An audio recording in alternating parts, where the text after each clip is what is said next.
बिस्मिल्लाहिर्रहमानिर्रहीम। आज मैं आपको मकबरा जहांगीर की सैर करवाता हूँ। ये देखें, ज़रा इसका व्यू देखें।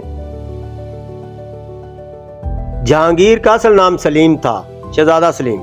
नूरुद्दीन मोहम्मद जहांगीर का मकबरा जो है ये लाहौर से शुमाल की जानिब है। अगर आप गुजरात से गुजरावाला से जीटी रोड का सफ़र करते हुए शाहदरा पहुंचे तो शाहदरा आपकी बाएं साइड पे चौक पे उतर कर बाएं जानिब 10-15 मिनट में पैदल भी जा सकते हैं। ये देखें, सारा मंजर आपको नजर आ रहा है।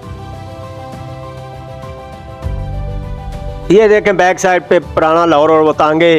क्योंकि मैं पैदल ही गया हूँ तो ये आपको बाजार में से गुजरते हुए ये सामने मकबरा जहांगीर का मेन दरवाजा, यहाँ से एंट्रेंस होती है। ये पुरानी खजूरें हैं उस वक्त की। तो जहांगीर का ये जो मकबरा है 1627 में तामीर शुरू कराया। इसकी बीवी जो नूरजहां थी, मलका नूरजहां, उसके बाद इसके बेटे शाहजहां ने इसको तामीर करवाया। तकरीबन 10 साल में ये मुकम्मल हुआ और इसके ऊपर तकरीबन 10 लाख रुपया उस वक्त लगा था। और दोबारा ये 1814 में ये दोबारा इसकी तामीर दोबारा की गई। अंदर का आप विजिट देखें, फॉरेनर टूरिस्ट भी आए हुए हैं।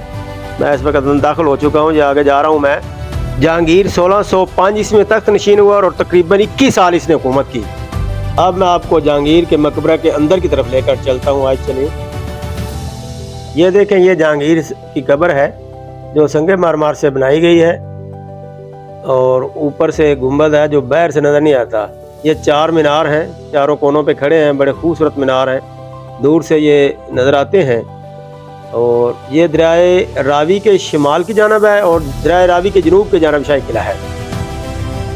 जहांगीर को मुसव्वरी और फ़नून लतीफ़ा का बहुत शौक था। ये आसफ खां का मकबरा नज़र आ रहा है। आसफ खां जो है मलका नूरजहां का भाई था और अर्जमंद बानो का बाप था, जो कि शाहजहां की बीवी थी, जिसकी याद में उसने आगरा का ताजमहल बनाया था। ये आसफ खान की कब्र है। और अब इसके साथ मैं अपना व्लॉग ख़त्म करता हूँ। अल्लाह हाफिज़।